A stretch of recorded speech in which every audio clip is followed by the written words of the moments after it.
Alors, Zera Shimshon, 4 Bet Hashem dans Eshet Chai. On avait parlé dans la fin de la semaine dernière à propos du pasouk que nous étions en train de parler de Batach Balev Baala Veshala Lo Yersar Gemalatu Tov Elora. Une femme, elle n'a à son mari que du bien, pas du mal. Kol Yeme Chayea, toutes les jours de sa vie. Kol Yeme Chayea. On avait demandé la question, pourquoi on dit Kol Yeme Chayea? On souhaite la bienvenue à Madame Ben Dayan. Bonne soirée, Mazal Tov, Baruch haba. Alors, on demande, pourquoi c'est marqué Gemalatu Tov Velora et elle lui donne du bien Kol Yeme Chayea. Qu'est-ce que ça veut dire? Nous dit le Zera Shimshon. Pourquoi une femme, elle donne du bien à son mari seulement durant sa vie? Dainu, que veut dire?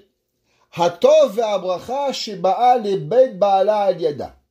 Il faut savoir, comme on avait commencé à expliquer la semaine dernière, que la seule bracha et toute la bracha qui vient à un homme, elle ne vient seulement et uniquement grâce à la femme.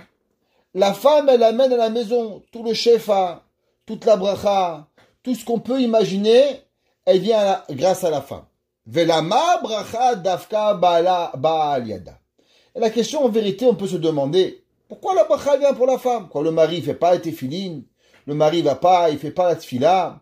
Quelle est la raison pourquoi la bracha d'un foyer juif, il ne provient que à travers la femme? Pourquoi la femme? En vérité, qu'est-ce qu'elle a de plus que le mari? Pourquoi la femme, elle a mérité à cela que vraiment c'est elle qui amène la bracha à la maison? Nous dit le Zera Shimshon, la raison pour cela, Velora mishum she'ena ose shumra ve'ena mo'elet bevaala. Il explique et il dit, la raison à cela, c'est qu'une femme, elle est dévouée à 100% à son mari.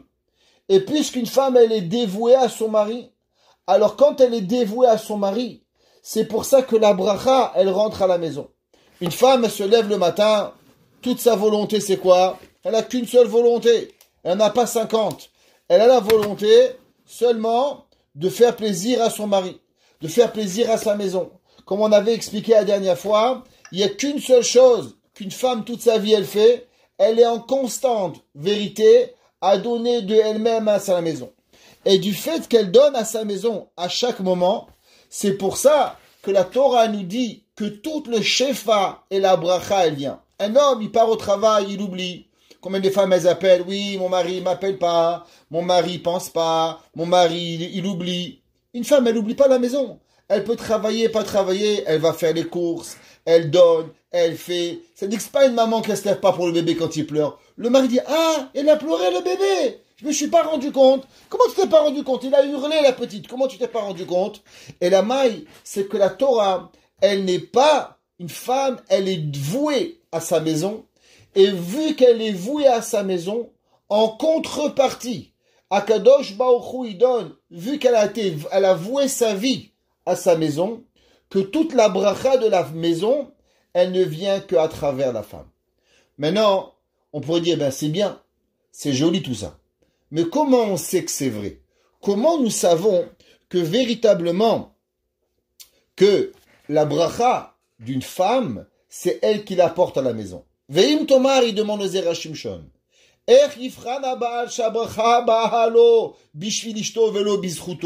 Peut-être que le mari pense, moi je suis un grand Mekoubal, je suis un grand Baal Chesed, je fais plein des mitzvot, et c'est grâce à moi que tout arrive. D'où est-ce qu'on sait véritablement que la bracha, elle provient de la femme, et elle ne provient pas du mari?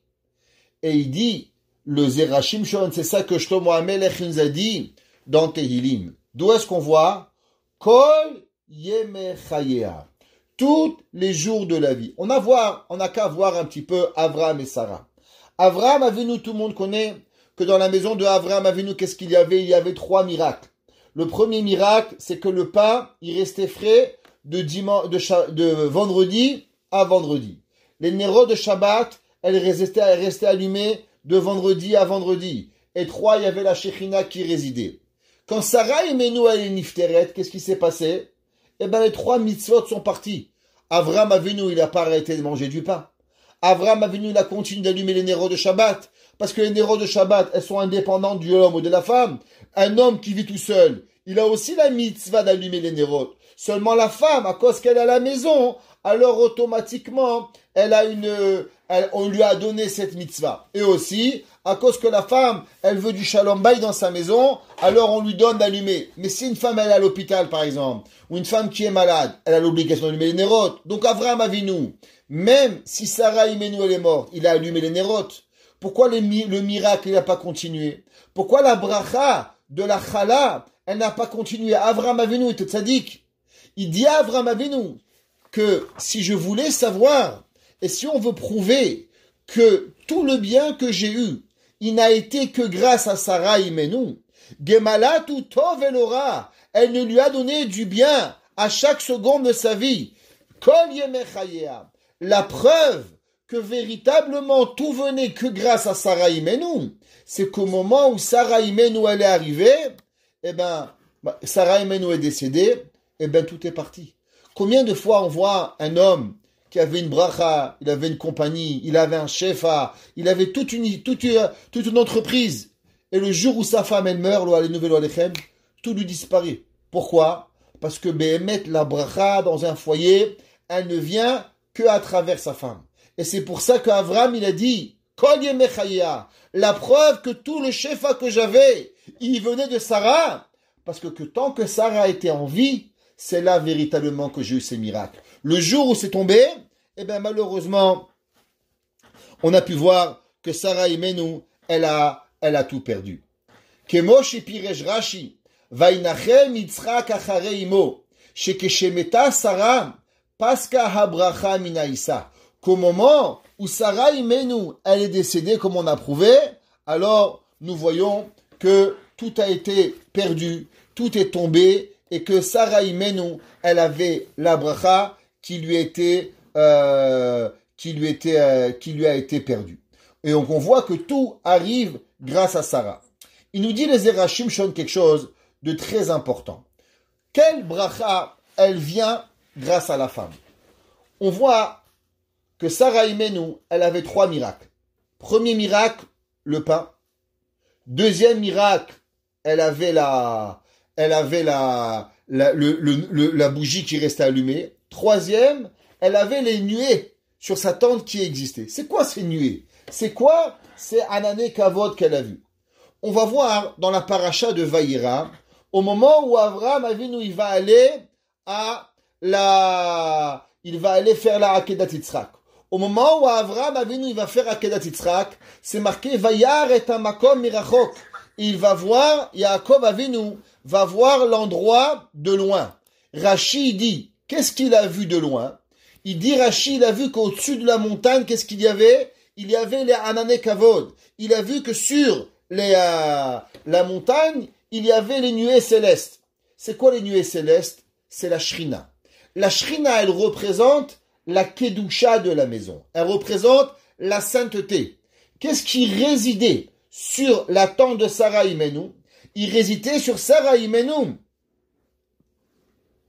la Kedusha. La même façon que sur le Haramoria, à l'endroit de la Hakeda, il y avait la Kedusha. Pareil sur la tente de Sarah, elle avait la Kedusha. Il nous dit le Zerachim Shon qu'il faut savoir que la femme, elle amène pas seulement à l'homme la bracha pécuniaire. Elle amène pas à l'homme seulement la bracha dans l'aspect matériel, mais elle amène aussi le shefa de la Torah. Un homme, quand il a une femme, un homme, quand il a une maison où il est heureux, alors automatiquement sa Torah, elle est différente. Qui ne connaît pas et qui n'a pas entendu la Madame Kanievski, combien des fois elle venait à la maison et elle faisait des choses chez elle.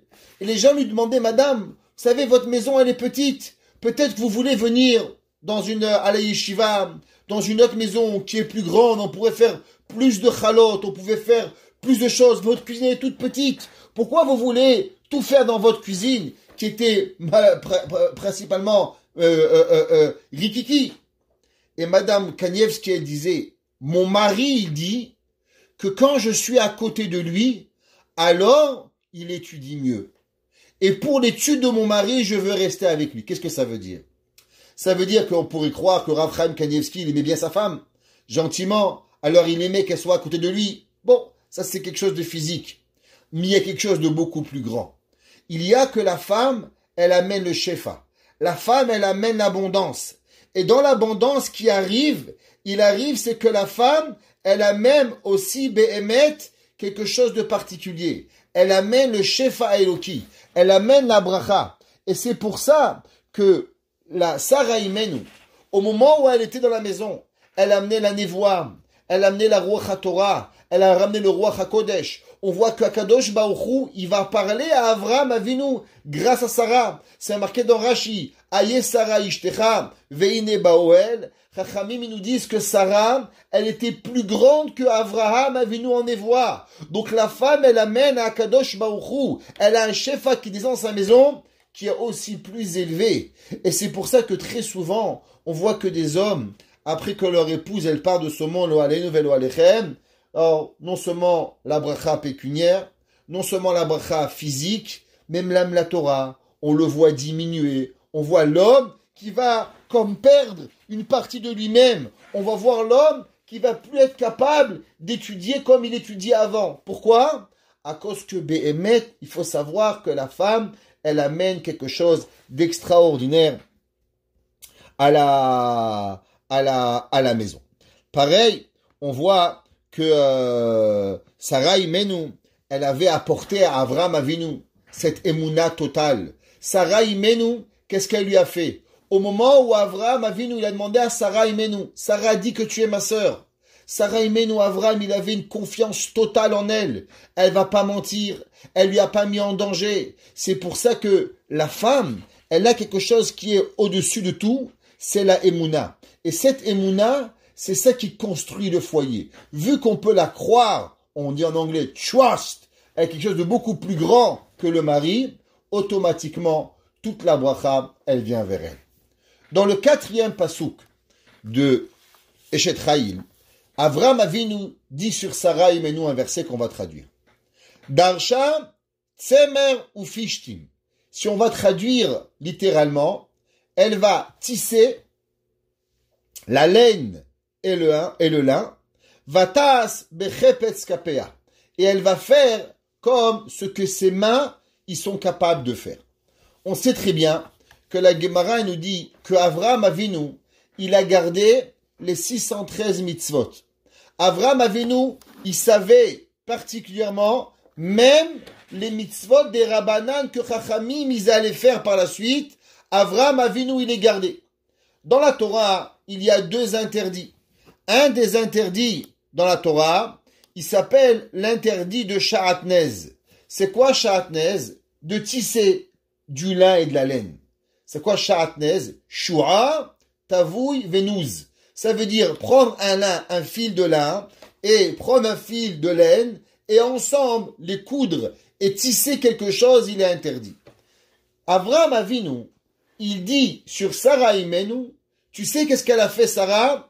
Darsha semer ou fishtim, qu'elle a tissé le lin et la laine. On se demande la question, pourquoi Avraham Avinu, a priori, il louange sa femme Sarah sur quelque chose qui est interdit de la Torah? La Torah, elle interdit de tisser le lin et la laine. Alors on pourrait dire, traduction normale, elle a tissé le lin, virgule, et la laine. Mais quand on prend le verset, ça a l'air darsha tsemer ou pishtim. Ou pishtim veut dire lin et laine, là en même temps. Pourquoi Avraham Avinu, il pourrait dire que sa femme, elle a fait quelque chose comme ça?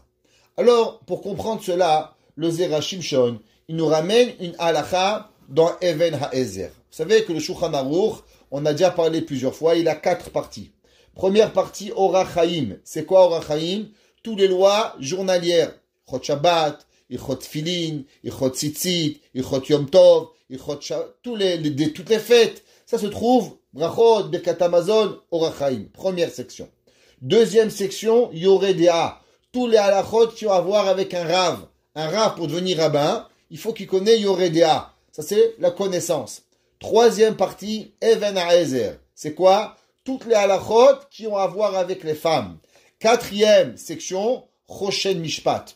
Toutes les halachot qui ont à voir avec les halachot monétaires qu'un rav, il devrait savoir pour pouvoir aider un homme qui a cassé, un homme qui a fait. Alors, il a l'obligation de connaître ces halachot.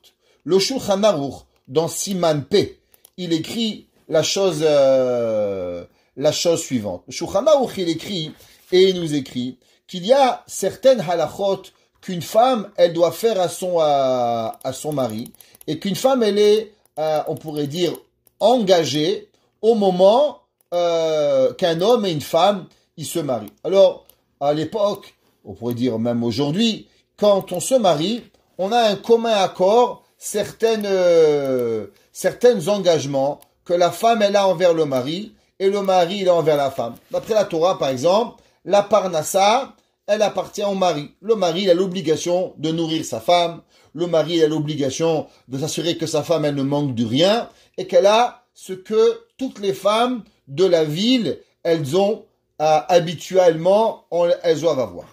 Le Shulchan Aruch il dit la chose suivante. Ma'aseyadea le ba'ala. En commun accord, en contrepartie, vu que la femme, elle va être nourrie par le mari, elle va être habillée par le mari doit s'assurer que sa femme a des habits, elle a des chaussures, elle a un toit, elle a un frigidaire, il a de l'électricité, il paye tout. C'est après la halakha, c'est le mari qui reste de tout. En contrepartie, si la femme, elle fait quelque chose, alors ça appartient au mari. On peut bien sûr faire des conditions, ils diront, tu me nourris pas, je te donne rien. Mais si on n'a pas conditionné, d'après la Torah, il y a la condition que la femme, ce qu'elle va gagner, alors ça appartient à la maison. Elle peut pas dire, moi je mange, je bois, je dors, je fais tout ce que je veux chez toi, et je garde mon argent à moi. Non. La Torah, c'est un compte conjoint. Les deux, ils doivent partager. Ma seyade ale baala, ketzad du Shulchan Aruch, akol keminag hamedina. Que quoi? Que tout doit se passer comme la coutume de la ville. Makom shedarkan le'arog, si il y a l'habitude dans la ville que toutes les femmes, elles doivent coudre. C'est comme ça. Ils habitent dans une ville, il n'y a pas d'habits. C'est toutes les femmes, elles cousent les habits. La femme, elle est obligée de coudre à son mari. Ça veut dire qu'elle ne veut pas dire, nous, on va faire venir de Chine le costume des enfants. Si toutes les femmes de la ville, elles ont l'habitude de coudre à leurs enfants, alors cette femme aussi, elle devra coudre. Lire comme. Si par exemple, vous savez, je ne sais pas si vous avez connu, mais les grand-mères, ce qu'elles faisaient, alors elles faisaient comment on appelle ça, elles brodaient. Alors si dans la ville, les femmes par exemple, elles coupent pas, mais elles brodent, elles ont la coutume de broder. Madame a droit à broder. Comme toutes les femmes de la ville. D'accord? Les tavot, tsemer ou pishtim. Maintenant, si dans cette ville, les femmes, elles ont l'habitude aussi de tisser le fil. Bien sûr, aujourd'hui, ça s'applique pas parce on coupe plus. Mais à l'époque où les femmes, elles faisaient le tissage, elles prenaient, elles filaient le fil. Si dans la ville, c'est comme ça l'habitude, on n'achète pas le filage et on le fait à la main. Alors quand on se marie et on habite à Montréal, alors on habite, exemple, à Montréal, ouais, hommes et femmes, on a l'habitude de pelleter la neige. Et le premier qui sort, il pète la neige. Qu'est-ce qui se passe si une femme me dit, moi je pète pas la neige, c'est que mon mari. Bah, si tout le monde y pète la neige, madame, elle n'a pas le droit de dire je veux pas. Ou à l'inverse, si à Montréal ou à Côte-Saint-Luc peut-être, il y a que les hommes qui pètent la neige, alors la femme, elle peut refuser de pelleter la neige. Elle dit, moi c'est pas dans mon contrat. Si toutes les femmes, elles pètent pas la neige, moi je suis pas obligé de pelleter la neige. Vim lo haya derech neshair lasot kol hamelachot. Aelu eno kofé. Il dit le Shulchan Aruch, qu'est-ce qui se passe si j'habite dans une ville qui sont riches? Là-bas, tu habites Deal, New Jersey. Là-bas, tout le monde y roule en BMW. Là-bas, tout le monde il est sur la plage, en maillot, en train de prendre le soleil. Et là-bas, le mari lui vient et dit, moi je veux que tu tisses, moi je veux que tu couds. Tu peux pas l'obliger. Vu que tu l'as mariée et tu l'as dit qu'elle va habiter dans New Jersey, elle fait comme toutes les femmes. Si toutes les femmes, elles n'ont pas l'habitude de coudre, ou bien de tisser, ou bien de filer, ou bien de faire aucun des travaux, eh bien la femme, elle est exemptée de faire ce travail. Le mari ne peut pas dire chez moi, ma mère, ma grand-mère, mon arrière-grand-mère. On s'en fout de ta mère, on s'en fout de ton père. On veut savoir quand ta femme, elle habite dans telle ville, elle va se comporter comme tout le monde. Elle peut pas être différente et tu peux pas traiter ta femme différent, moins bien que ce que toutes les femmes de la ville, elles sont traitées. Dit le Shulchan Aruch, Ela le tavot atsemer bilvad. Pourquoi? Il dit il y a qu'une seule chose, que une femme, on peut l'obliger à faire, c'est à tisser le fil. C'est la seule chose qu'on peut obliger à faire. Seulement la laine et pas le lin. Pourquoi la laine et pas le lin? Parce que le lin sent mauvais et que même si une femme, le mari peut des fois l'obliger, mais vu que le lin, il sent très mauvais, la femme peut refuser de faire un travail qui va être dénigrant aux yeux des gens aux yeux de la ville. Ve'osta yoter, et si elle a fait plus, miara ouila, amouar, miara ouila, amoutar la baal. Maintenant, si elle a fait plus qui était à elle, alors automatiquement, elle a été à elle. Le Shulchan Aruch continue et il dit que qu'est-ce qui se passe il y a dans une ville que les femmes ne font rien du tout. Elles n'ont pas l'habitude de faire, elles ont 50 bonnes. Il y a certaines choses que le mari, il peut obliger la femme de faire. Pourquoi? À cause que la Torah nous dit qu'une femme qui fait rien, alors elle va malheureusement pas faire de bonnes choses. Le Shulchan Aruch est écrit comme ça ici, dans Seif Zayin, vous voyez ici. Ichnisalo shifra, il lui a mis des bonnes. O nechassim, shira'u liknot bahem shifra achat. O shayalo mamon, ou bien il était riche, il avait de l'argent, il avait un palais, il habitait au palais de Buckingham Palace, il faut. Ouais. Shifra achat, eno matrenet, elle va pas pétrir. Velo ofa, elle va pas cuire, Velo mechabeset, elle va pas laver le linge. Vodetevenifne behemto, elle va rien, elle fera rien de tout ça. S'il y a deux femmes, alors elle va encore diminuer tout ce qu'elle a à faire dans la maison et elle peut diminuer plus de tâches elle a et plus elle va être riche, elle va en avoir moins. Dieu Shulchan Aruch. Tout ça, on ne peut pas l'obliger. Et il dit le Shulchan Aruch, qu'est-ce qui se passe si maintenant, le mari, il y a certaines choses qu'il veut demander à sa femme. Alors il dit qu'il y a des choses qu'on a le droit de demander. Pourquoi? À cause que si elle fera pas, elle fera rien du tout. Malheureusement, elle va arriver à s'ennuyer. Et quand elle va s'ennuyer, alors elle risque de créer des problèmes. Et quel problème elle risque de créer? Comme toute personne qui est malheureusement ne rien faire à la maison, amène notre tête à faire des avérotes, amène notre tête à vouloir faire ce que l'on ne doit pas faire. Dit le Zera Shimshon la chose suivante. Il dit, une seconde, on a perdu pour tout le monde. Dis le Zera Shimshon. Mechila, j'ai éteint le texte pour vous.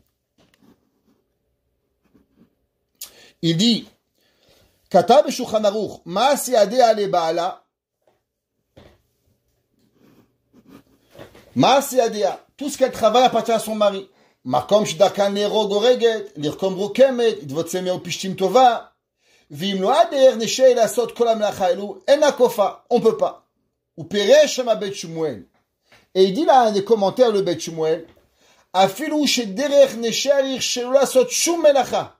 Vegam benot mishparda yoshvot betelot, yachol akufa shelo teshev vetaase melacha batsemer. Il dit qu'il y a quelque chose qu'un mari peut obliger sa femme, qui est de faire, c'est de tisser la laine.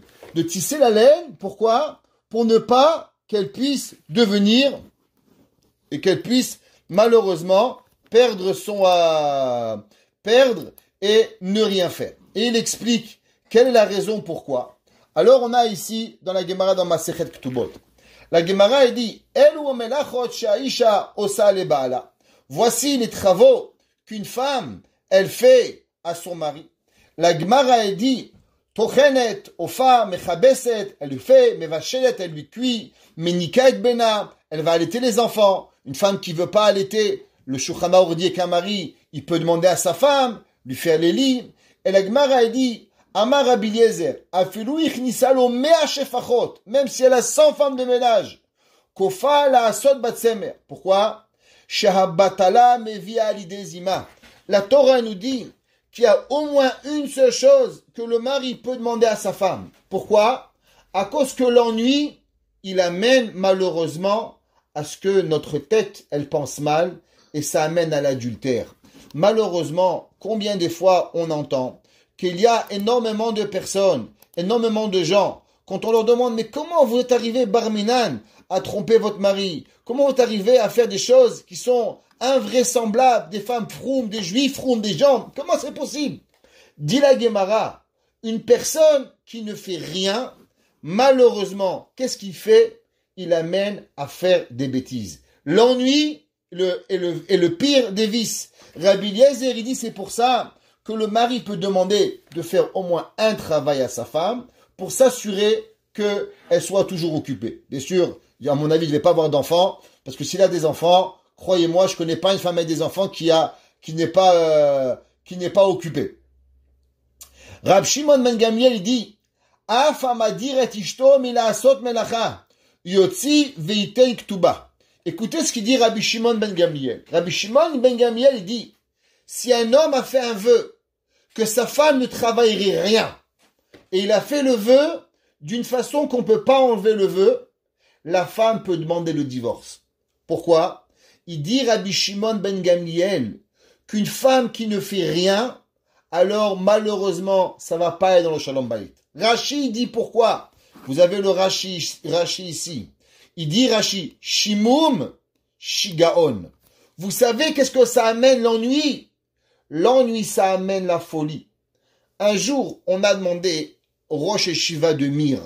Il y a deux yeshivas de Mir. Il y a une en Israël et une à New York. À New York, il y avait un Rosh Yeshiva qui s'appelle le Kitra Shel Torah. Il a écrit un livre qui s'appelle Rav Berenboim. Ouais, il a écrit son livre qui s'appelle Kitra Shel Torah et Bekor et Shemo. C'est le livre qu'il a écrit le Rav Shmuel Berenboim, qui était à New York. Et un jour, on lui a demandé à Rav Shmuel Berenboim, Rabbi, je comprends pas. Pourquoi seulement au XXe siècle, on a commencé à parler de dépression? Il a dit, pourquoi au XIXe siècle, XVIIIe siècle, il n'y avait pas tout ça? Qu'est-ce qui s'est passé là? Monsieur Freud, il est arrivé à la fin du XIXe siècle, début du XXe siècle, de nous parler de dépression. Qu'est-ce qu'il avait? D'où il a commencé la dépression? Pourquoi la Torah, elle en parle très très très peu, et aujourd'hui, on a tellement de dépression?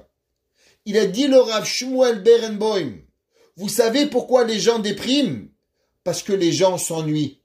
Il a dit avant, un homme il se levait le matin, aux aurores, 7 heures du matin, 5 heures du matin, dès qu'il faisait le premier jour, il prenait sa pelle, sa pioche, il allait travailler. La maman, elle avait la vaisselle à la main, elle avait le linge à la main, elle s'occupait des enfants, et coud, et nettoie, et fait. Le papa, il arrivait à la maison. Vous croyez qu'il avait du temps à se demander avec sa femme, pourquoi t'as fait ça, et pourquoi t'as fait ça, et comment t'as acheté? Il était tellement fatigué, il rentrait à la maison, il mangeait, il faisait mincha, arrive, il étudiait un petit peu, et allait dormir, basta, la journée, elle venait, ni se bagarrer, ni se déprimer, ni rien. Il a dit, Rav Shmuel Berenboim, vous savez d'où viennent tous les problèmes de l'Amérique? C'est que les gens, ils s'ennuient. Qui a dit ça? Rashi. Rashi a dit Shimum Shigaon. Vous savez pourquoi un homme, Même s'il est millionnaire, il peut demander à sa femme, s'il te plaît chérie, fais quelque chose à la maison. Ne reste pas sans rien faire. Si un homme, il empêche sa femme de travailler. Si un homme, il dit, moi, je veux pas que ma femme elle travaille, tu restes à la maison, qu'est-ce que je fais? Je m'ennuie. Elle peut demander le divorce. Pourquoi? Parce qu'une femme a le droit de ne pas devenir folle. Le travail, c'est la santé. Ne rien faire, c'est la conserver. Ouais, on a l'obligation de devoir rester sain mentalement. Le Rabbeinu Obadiah Barthénora, il dit pourquoi une femme, elle peut demander à travailler. Pourquoi un mari peut demander ce que sa femme, elle soit occupée. Il dit, Bahala, que les personnes qui travaillent pas, alors elles vont devenir peureuses, elles vont devenir soucieuses de tout. Et on ne peut pas vivre avec cela. Et il dit, Shelo tavi zima, velo shelo tavi shigaon ou baala. On a trouvé 3 raisons maintenant. Pourquoi une personne, elle doit être occupée? Elle doit être occupée, malheureusement, parce que quand on s'ennuie, alors on fait des bêtises. Homme ou femme, un homme occupé n'a pas le temps de faire des erreurs et d'aller voir ailleurs. Une femme occupée, Baruch Hashem, ses enfants, son mari, sa maison, son travail, aujourd'hui plus que toujours, les femmes, on leur a donné le travail, on leur a pas enlevé le travail de la maison. Elles font un et plus. Et les hommes, ainsi. Et un homme qui travaille pas ou une femme, il y a encore 2 problèmes. Il y a la peur et il y a la folie, la dépression. C'est pour ça qu'on est obligé d'aller travailler. Et il dit, qu'est-ce que ça veut dire? Qu'un homme, il peut pouvoir et devoir faire ce travail. C'est pour ça que, c'est quoi la Eshet Chaim? Ki en derer she'ar nashim la'asot shum melacha. Ena rotza leshev betela. Qu'est-ce que ça veut dire une Eshet Chaim? Qu'est-ce que ça veut dire une femme qui est vertueuse? Là, on va s'arrêter 2 secondes. Souvent, ceux qui suivent mes cours, ils ont déjà appris. Il y a une question qu'on ne demande pas. Est-ce que c'est permis ou c'est interdit? La Torah, c'est pas du permis et de l'interdit. La Torah, c'est un seul mot. Est-ce que c'est la chose à faire? Est-ce que telle action, elle est une bonne chose à faire? Est-ce qu'elle apprend des bonnes midotes? Elle apprend pas des bonnes midotes. Quel est véritablement ce que Akadosh Baruch Hu, il veut de moi? Souvent, on a répété dans plein de cours que l'erreur des gens, c'est alok vodarav, c'est permis. Mais même si c'est permis, est-ce que tu penses parce que c'est permis, c'est cette façon que l'on doit faire? Une personne, elle est à la maison, Baruch Hashem, elle travaille pas, elle a quoi? Enfin, toute ta vie, tu vas passer à commander chez Blossom à manger. Toute ta vie, tu vas aller à la Marguerite. Tu veux pas une fois dans ta vie apprendre à faire des chalotes. Toute ta vie, tu vas aller écouter monsieur le rabbin comment faire ta chose. Va, apprends-toi un Shulchan Aruch, va étudier. C'est vrai que tu peux demander toute ta vie des halachot au Rav. Va apprendre. Demande qu'est-ce qui est permis. Demande qu'est-ce qui est interdit. On a fait un cours il n'y a pas longtemps sur le Shabbat. Les gens, ils ont Shabbat synonyme dormir. Est-ce que c'est ça Shabbat? Shabbat, c'est faire la sieste. Shabbat, c'est pas se reposer. C'est pas parce que Hachem, il s'est reposé pendant 24 heures que tu dois tellement recopier à Kadosh Baruch Hu à venir à dormir toi aussi pendant 24 heures. C'est pas ça le but. Alors, c'est quoi une Eshet Chaim? Qu'est-ce que ça veut dire? Il dit, Vegam ena mamtenet shebaala yekufenet votsemer. Ela me'atzma doreshet ou mevakeshet. Il dit le Zera Shimshon. C'est quoi une Eshet Chaim?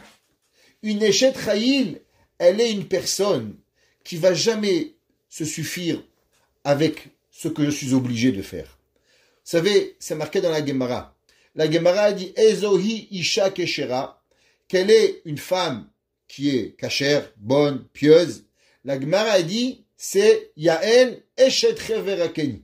C'est Yael, femme de Cheverakeni. Un des grands commentateurs, le Maharsha, qui était cette semaine, c'était la Iloula, le Maharsha, ouais, le Torah Box, ils en ont fait un article. Alors, dans le Maharsha, un des grands raves, il a demandé, je comprends pas. Pourquoi la Gemara, elle a dit que Isha Keshera, c'est Yael? Mais il y a plein d'autres femmes. Il y avait Rachel, il y avait Rivka, il y avait Sarah, il y avait Myriam, il y avait Dvorah. Pourquoi on a choisi seulement Yael? Qu'est-ce que Yael avait de particulier? Et il a dit la chose suivante. Yael, elle est Eshet Chaim, à cause que Yael a compris un problème qu'il n'y avait que elle qui pouvait comprendre. Avec qui était mariée Yael? Cheverakeni. Qui était Cheverakeni? Cheverakeni était un des petits-enfants de Yitro.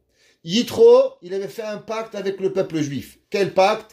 Le pacte que véritablement, il va toujours aider le peuple juif. De l'autre côté, son mari, il avait un ami. Comment il s'appelle cet ami? Sisra. Sisra était l'ennemi du peuple juif. Yael a vu que son mari, il avait une difficulté. Quelle difficulté? La difficulté que d'un côté, en étant les descendants de Yitro, il devait être bien avec le peuple juif. De l'autre côté, son amitié avec Sisra, il la mettait en difficulté. Pourquoi? Parce qu'il ne savait pas Kenny. Est-ce que j'aide les juifs ou j'aide mon ami Sisra? Yael a compris le problème. Qu'est-ce qu'elle a fait? Elle a résolu le problème. Elle a fait venir Sisra. Elle a pris, elle lui a coupé la tête. Comment tu as coupé la tête à Sisra? Pourquoi?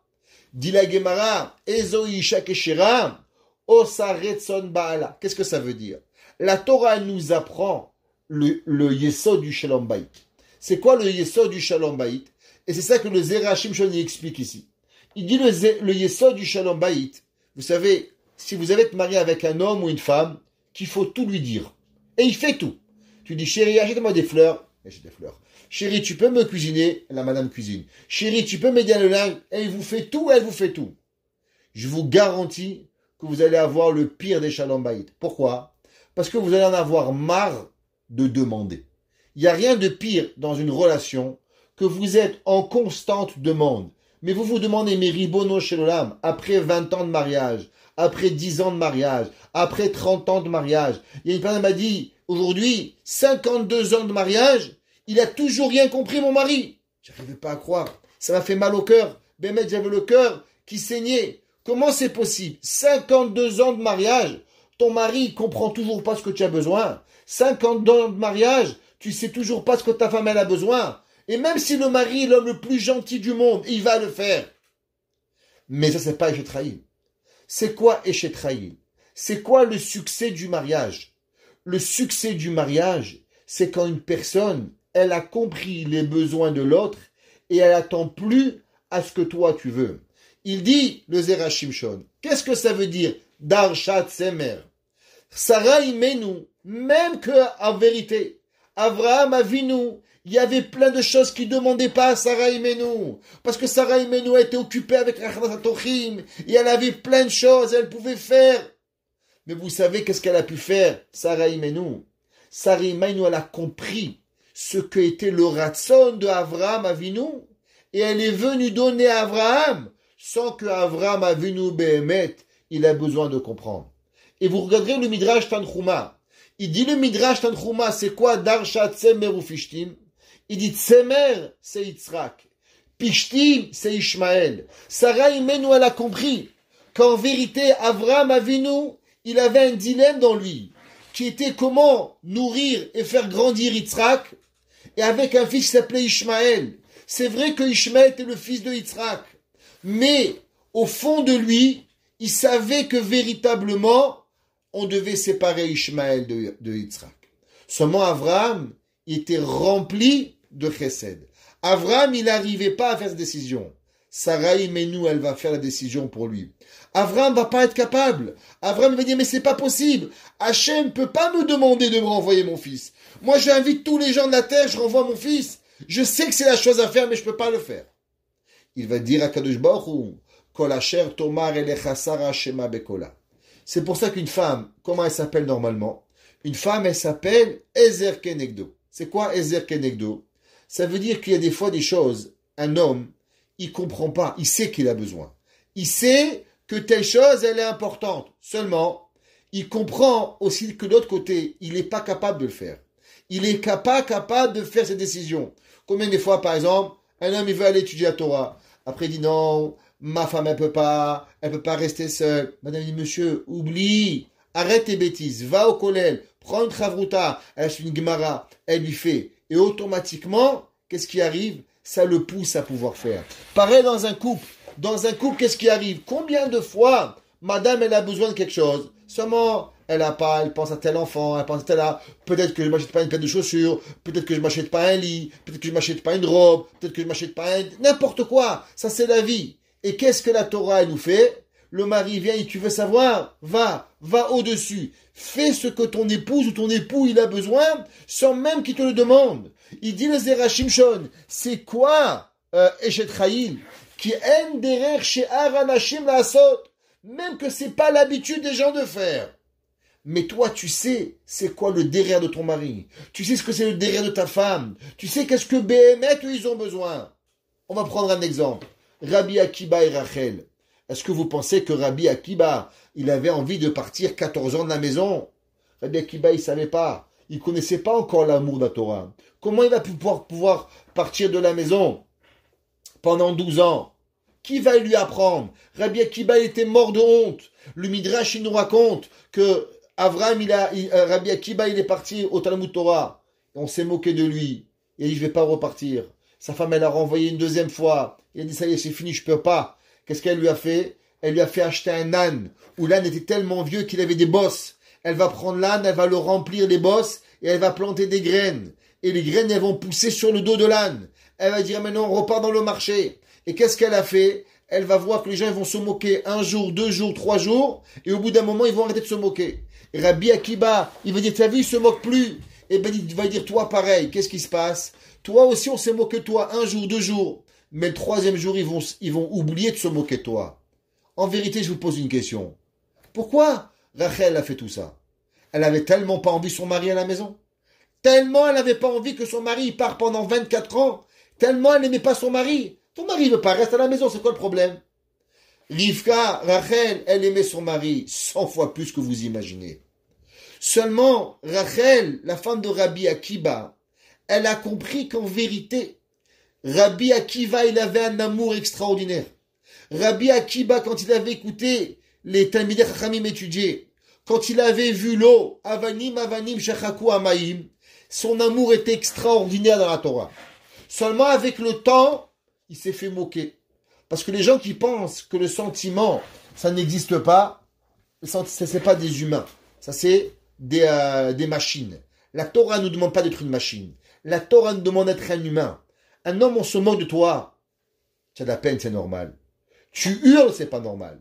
Tu frappes, t'es un idiot. T'es un méchant, on peut rien faire pour toi. Mais le sentiment, il est émette. Quelqu'un, je viens dans la rue et je me moque de vous. C'est normal que vous allez avoir de la peine. Qu'est-ce que vous allez faire? C'est d'avoir TV. Rabbi Akiba, le grand maître, il n'arrivait pas. Il avait l'archouma, il pouvait pas repartir. Rachel, elle lui a dit, je sais c'est quoi ton ratson. Le ratson de Rabbi Akiba, c'est de devenir Rabbi Akiba. Sinon, Rabbi Akiba, il n'aurait pas fait tout ça. Alors Rachel a dit, tu sais, je vais prendre mon mari et je vais le pousser jusqu'au bout pour qu'il arrive à son ratson. Ça veut dire que pas toutes les femmes, elles vont prendre leur mari, elles vont l'envoyer de la maison. Il y a personne qui dit là, Ketouba, c'est écrit que tu vas le faire. C'est pas écrit nulle part. Seulement les mariages réussis, c'est quoi les mariages réussis? On peut être un mariage où on fait des coches. C'est bien, tu fais la vaisselle, je fais la serpillière, tu fais le toilette, je fais la douche, t'amènes $100, je te cuisine, on peut tout faire. Mais c'est le mariage le plus platonique qui existe. Le bon mariage du monde, c'est quand on va pas faire comme les autres. Quand la femme elle va faire pour le mari ce que le mari il a besoin, même si la femme, il n'y a personne qui va le faire. Le mari, il va faire à sa femme ce que la femme, elle a envie, sans même que personne il le fait. C'est pas important. Rabbi Moshe Feinstein, il avait la vaisselle à sa femme avant que ça soit la mode de laver la vaisselle à sa femme. Et Madame Feinstein, elle s'occupait de son mari avant que ça devienne la mode. Vous savez, il y avait un jour un rave. Il habitait dans une ville en Russie. Et il était très pauvre. Et quand il était pauvre, chaque vendredi, chez les Chassidim, les Ashkenazim, ils ont une coutume de manger quelque chose, l'Ichvod Erev Shabbat. C'est marqué dans Erev Shabbat que ceux qui goûtent un petit peu avant Shabbat quelque chose, alors ils auront la maba. Chez les Chassidim de Skver, alors on fait un Shtivelkugel. C'est quoi? C'est un kugel aux oignons. C'est de la pâte et des oignons qui est réservé pour Erev Shabbat. C'est un aliment qu'on mange que Erev Shabbat, pas Shabbat, Erev Shabbat. Alors, ce monsieur, il était pauvre. Il est bien dans la ville de Minsk. Et dans la ville de Minsk, il achetait un bout de gâteau et il donnait à tous ses enfants. Mais il y avait un tout petit morceau de gâteau. Qu'est-ce qu'ils avaient? Wallo, Merkench Wallo. Un petit gâteau tellement qui valait rien. Un jour, il coupait comme ça. Le soir de Pessah, ce rave, Il est à table avec ses enfants, il chante Manishtana, laïla, zé, et tout le monde il est heureux. Et d'un coup, la petite fille, elle rentre la main dans la poche, et qu'est-ce qu'elle voit? Elle voit un bout de gâteau.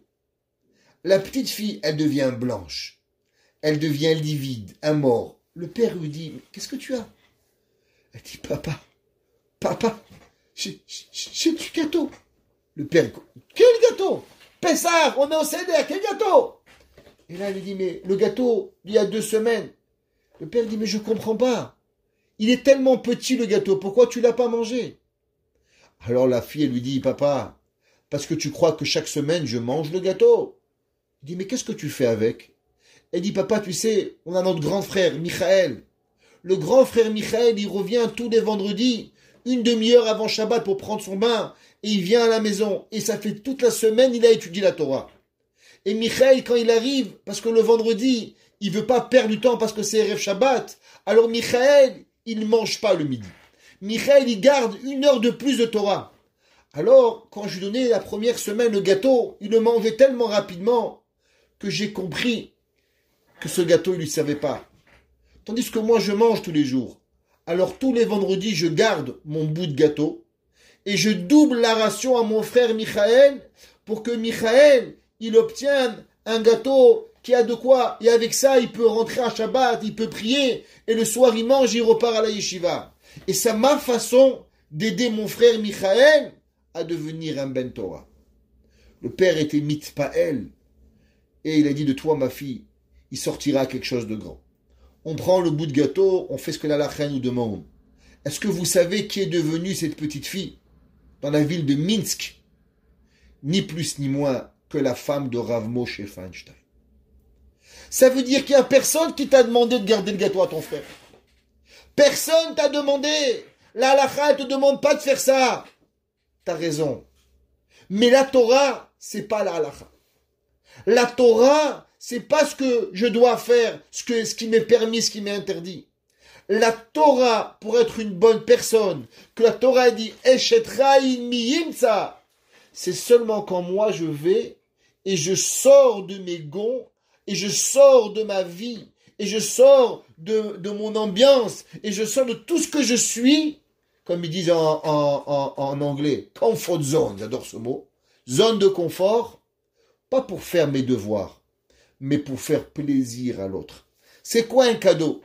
Un homme, il va acheter un cadeau, il dit à sa femme, mais pourquoi je vais t'acheter un cadeau? T'as la carte de crédit, va t'acheter ce que tu as besoin. Il n'a rien compris. Madame, elle sait très bien acheter. Parce qu'elle achète des cadeaux à tous les enfants que tu n'achètes jamais. Elle achète même à ton père et à ta mère que toi tu oublies. Elle va, elle achète.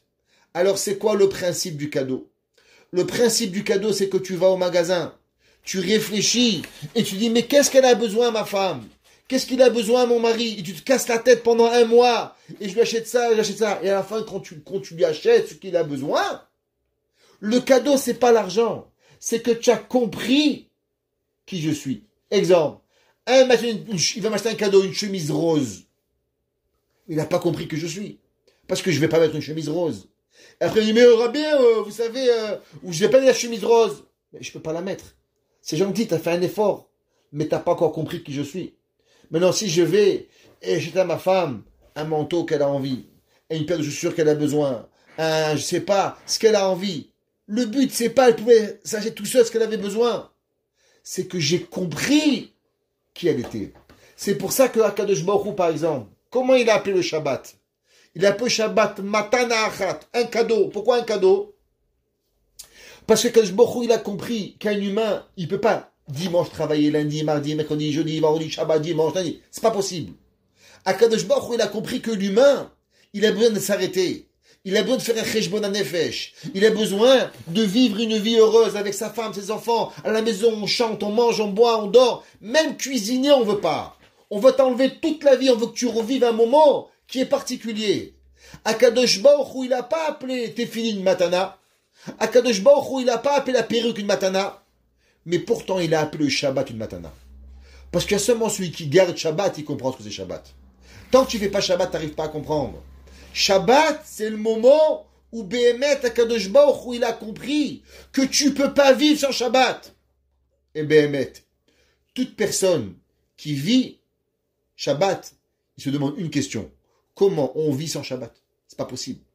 C'est pour ça que ça s'appelle une matana. Et c'est ça que le Zera Shimshon, il dit, que Sarah Imenu, elle avait des bornes, elle était millionnaire, elle avait de l'argent. Seulement Darshat Semer. Avraham Avinu, il savait qu'elle voulait qu'il lui tisse le costume. Alors elle aurait pu le faire par quelqu'un d'autre. Mais elle va pas le faire. Parce qu'elle va comprendre le besoin de son mari. Veloda Shemevak Tatsemer. Elle a af hapishtin. Maintenant, elle, il y a des gens, ils font seulement ce qui sont faciles. Comme on a dit au début, qu'il y a certaines choses qu'on ne peut pas obliger une femme à faire. Par exemple, tisser le lin. Pourquoi? Parce que ça sent mauvais. Et même si le mari veut, il ne peut pas obliger sa femme. Et même s'il va au Bédine, on ne va pas l'accepter. Sarah imenu darshat semeru pishtin. Qu'est-ce que ça veut dire darshat semeru pishtin? Ça veut dire que, très souvent, on fait naturellement ce que nous, on sait faire. Mais ce qui est difficile pour nous, on ne le fait pas pour l'autre. Avraham Avinu, il dit, tu sais pourquoi ma femme, elle a eu le titre de Eshet Chayil? Tu sais pourquoi notre mariage, il va tenir? On a dit au départ, c'est Tsemer ou Pishtim, c'est Avraham et Yitzhak et Ishmaël. Sarah Imenu, elle va faire tout ce qui est difficile pour elle. Sarah Imenu, elle a jamais pu mentir de sa vie. Et pourtant, au moment où son mari va lui dire, faut que tu mens, tu vas mentir. Sarah Imenu, au moment où elle va devoir faire ce qui lui est difficile, il va faire. Et vous pensez que quoi? Eh bien, au moment où Avraham Avinu va devoir faire ce qui lui est difficile, lui aussi va le faire pour Sarah Imenu. Au moment où Avraham Avinu, il n'a jamais rien caché à sa femme. Mais pourtant, au moment où il va devoir faire la Akedah, il va cacher sa femme. Pourquoi? Parce que la Torah te dit, Darshat Semer, on fait ce qui est facile, mais aussi Pishtim. Pishtim, c'est difficile. Et on va sortir encore plus loin. Même ce qui m'est difficile, si ça fait plaisir à l'autre, alors automatiquement on va le faire. La ahava, l'amour, la construction d'un couple, c'est pas dans ce qui est facile. C'est dans ce qui est difficile. Combien de fois dans un couple il va faire ce qui lui est difficile pour l'autre, sans que même l'autre il lui a demandé. Il dit à Shlomo HaMelech, Sarah et Avraham vont mériter le titre de couple de l'année, du couple par excellence. Pourquoi? Parce que Sarah n'attend pas qu'on lui demande. Mais attention, pas dans ce qui lui est facile, mais même dans ce qui lui est difficile. Et je raconte toujours cette histoire parce que c'est une histoire qui m'a marqué, où j'ai connu un homme qui fumait. Sa femme, elle était Madame de Pompadour. Je vous promets, je la connais. Pour elle, ça venait même pas l'idée à la tête de faire un gâteau. Madame de Pompadour. Et un jour, elle a voulu que son mari l'arrête de fumer. Alors elle lui a dit, regarde, je veux que tu arrêtes de fumer. Il lui a dit, qu'est-ce que tu aimerais que moi je fasse pour t'arrêter de fumer? Alors, il lui a dit, j'aimerais une chose, mais tu vas jamais le faire. Elle dit quoi? J'aimerais que tu fasses les chalotes. Mais il m'a dit, mais ma femme, oublie, manicure, tous les semaines, c'est même pas Bacheshbon qu'elle va le faire. Moi, j'ai dit ça pour m'assurer elle va jamais me demander d'arrêter de fumer. Sa femme, elle lui a dit, tu sais quoi? Je vais faire mieux que ça. Pendant les 2 prochaines semaines, je vais faire les chalotes et toi, t'arrêtes pas de fumer. Pour que tu voies que moi, je commence à faire un effort pour toi. La femme, elle a fait les chalotes. Bien sûr, le mari, il n'a pas attendu 2 semaines. Et ça fait 30 ans que le mari ne fume plus. C'est là que j'ai compris. Qu'est-ce que ça veut dire Darshat Semeru Pishtim? Une femme, pourquoi elle voulait que son mari de fumer? Parce qu'elle voulait qu'il vive vieux. Alors elle voulait lui donner et lui faire montrer à combien je t'aime. Que je vais faire quelque chose que même toi, tu rêves pas que je vais le faire. Et c'est comme ça qu'on bâtit être un couple. Vekol kach lama lefi sheyesh adraba ratzon ve'hanaa la'asot melacha. À cause qu'il y a vraiment la volonté de faire le travail, de faire ce que l'autre il a besoin. Ve'ot yesh la shevar ve'kavod bimlachta. Et encore, elle a de l'honneur à son kavod. Qu'est-ce que ça veut dire? La Gemara dans Masechet Baba Metzia, page 38. La Gemara dit au nom de Rav Kahana. Il dit qu'un homme, en vérité, il préfère avoir un gâteau à lui que 10 gâteaux achetés. Ce que toi tu fais, ça a plus de valeur. Sarah Imenou, elle a dit, moi je veux faire ce qui est à moi. C'est pour ça que même si en vérité on peut tout acheter, même si on peut tout avoir, moi je préfère avoir ce que j'ai besoin. Et dit Rashi pourquoi? Rashi dit, Chaviva alav al yede she'amal bahen. Vous savez pourquoi votre épouse, elle devient chère à vos yeux? Pas parce qu'il est beau et pas parce qu'elle est belle. Pourquoi la Torah dit, pourquoi tu préfères ton gâteau à moitié raté que les gâteaux de chez Blossom qui coûtent une fortune, qui sont magnifiquement bons? Il dit Rashi, tu sais pourquoi? Parce que les gâteaux que tu as fait, tu t'es fatigué pour. Le gâteau que tu es parti acheter, c'est pas très compliqué. Quand tu te fatigues pour ton mariage, quand tu te fatigues dans les efforts qui sont difficiles, tu sais qu'est-ce qui arrive? Eh bien, il devient cher ton mariage. Un jour, il a dit le Rav Moshe Feinstein. Rav Moshe Feinstein, on lui a demandé une question. On dit, Rabbi, est-ce qu'on peut faire qui douche sur un verre jetable? Et il dit, à partir du moment où on a des verres jetables, alors les mariages, les divorces, ils vont augmenter. Il dit, quel est le rapport? Et il dit, le jour où tu laves plus un verre, le jour où tu manges en papier, le jour où tu laves plus des fourchettes, où tout est jetable, eh ben ton mari et ta femme sont aussi jetables. Parce qu'il n'y a plus de fatigue. Parce que on s'attache à ce qu'on fatigue. On a tous, malheureusement, un enfant un peu plus difficile que l'autre. Quel enfant on aime le plus? Faut pas le dire à nos enfants. L'enfant avec lequel on s'adonne et on se fatigue, notre cœur, il est pour lui. Le mariage, que tout va bien, mais le mariage où tu fais un effort terrible, alors automatiquement, tu arrives et tu peux le faire. Le Zera Shimshon, il continue et il dit, c'est pour ça, même si les fruits, ils sont pas de bonne qualité, mais quand c'est les tiens, alors c'est bien. Et bien pareil le mariage. Ton mari, il n'est pas le meilleur. Ta femme, elle n'est pas la meilleure. Mais tu t'es fatigué pour lui. Tu t'es fatigué pour elle. Et bien, il devient le meilleur. Le Midrash, dans Shir HaShirim, il écrit, c'est ramené dans la Gemara, dans les Darim, page 49b. La Gemara dit, Gedola melacha, shemechabedet et ba'alea. La Gemara a dit, elle est grand le travail qui va honorer ses patrons. Et la Gemara dans Masechet Yoma dit, En chokhma la isha, ela bepalech. La Gemara dit, le savoir d'une femme, c'est comment tisser. On va comprendre ce que ça veut dire. Vechen ou omer, vekol isha chokhmat lev beyada, tavu.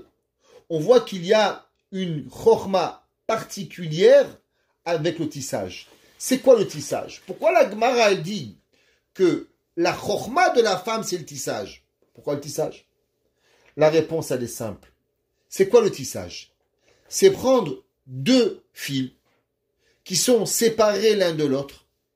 Ouais, comme on dit en français, deux diagonales, deux lignes perpendiculaires qui vont jamais se rencontrer. Et pourtant, on les prend. Et la femme, elle va les prendre, elle va les tisser ensemble. La chokhma de la femme, la chokhma de la maison, c'est quoi? Un homme et une femme sont deux éléments totalement distincts. Un, il est sikhli, un, il est rikshi, un, il regarde d'un côté, un, il est nerveux, un, il est patient, un, il est gentil, un, il est comme ça, un, il est... Chacun de nous, on a une différente façon. La chokhma, c'est bepalech. C'est savoir tisser les choses qui sont dans les deux opposés. Abraham Avinu dit, Dar shatzem erufishtim. Tu sais, c'était quoi Sarah? Sarah Imenu, elle avait la qualité de prendre les extrêmes et pourtant de les transformer en quelque chose d'extraordinaire. Maintenant, il y a des gens qui vont le faire et quand ils vont le faire, ils vont être fatigués. Exemple, il y a des femmes qui vont cuisiner Shabbat. Elle va cuisiner, elle va préparer tout le Shabbat, la vérité. Il arrive vendredi soir, elle s'effondre sur le fauteuil. Pas de kidouche, pas de motzi. Madame, qu'est-ce que tu as fait? Qu'est-ce que tu as fait? Ou bien le mari travaille toute la semaine, il dit, moi je travaille pour mes enfants. Moi je travaille à la télé, je travaille, c'est que pour mes enfants. Moi je veux rien, c'est que pour mes enfants. Mes enfants, je travaille. Il arrive vendredi soir, il fait kidouche sur la table. Où est tes enfants? Où est ta femme? Vas-y, chante, fais Shabbat, fais Kdusha, joue un jeu avec eux, donne-leur de la simcha. Qu'est-ce que tu leur fais montrer? Shabbat est égal à la sieste, encore une fois. Où la madame, elle a travaillé tellement dur et qu'est-ce qu'il arrive à la fin? Il arrive, c'est que les enfants, ils voient une maman sur le fauteuil. Ah, moi aussi, j'ai besoin de me reposer. Shabbat, c'est pas le repos. Shabbat, la Kedusha, elle te repose. Ta Neshama, elle te repose. Qu'est-ce qu'il écrit ici? Il dit le Zerachim Shon. Regardez les mots. Il dit, Veko Kachlama. Les fichesh la Adra Baratson. Elle a la volonté. Vehana. Et du profit. La Asot Melacha. Un homme, il va y préparer un mariage de son fils. Est-ce que vous connaissez un gars, il a travaillé, il s'est fatigué, sa fille, il a acheté la robe, tout. Il a rejoint Maria, maintenant je suis fatigué, je vais dormir. Il ne va pas, faut venir au mariage. Il dit, ah ma fille, 6 mois de préparation, je peux pas. Il dit, mais c'est fou papa, tu dormiras demain. Il dit, non, maintenant je fais une sieste. Mais papa, tu vas tout gâcher, tu vas tout rater. Le but, c'est pas seulement de faire. Beaucoup de gens s'arrêtent et ils font, c'est vrai. Mais il y a quelque chose de plus. C'est de le faire avec volonté. Pas comme si on vous a écrasé. D'avoir du profit de ce qu'on fait.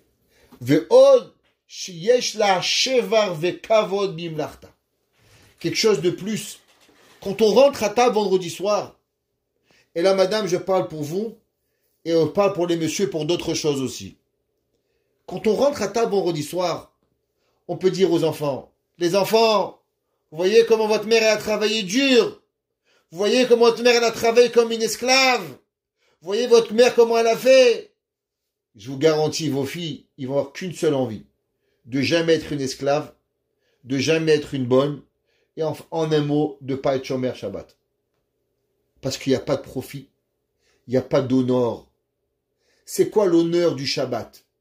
L'honneur du Shabbat, c'est de travailler pour le Shabbat. Le Shulchan Aruch, il écrit, dans les halachot de préparation du Shabbat, le Shulchan Aruch, il dit que chacun de nous avons l'obligation de préparer Shabbat.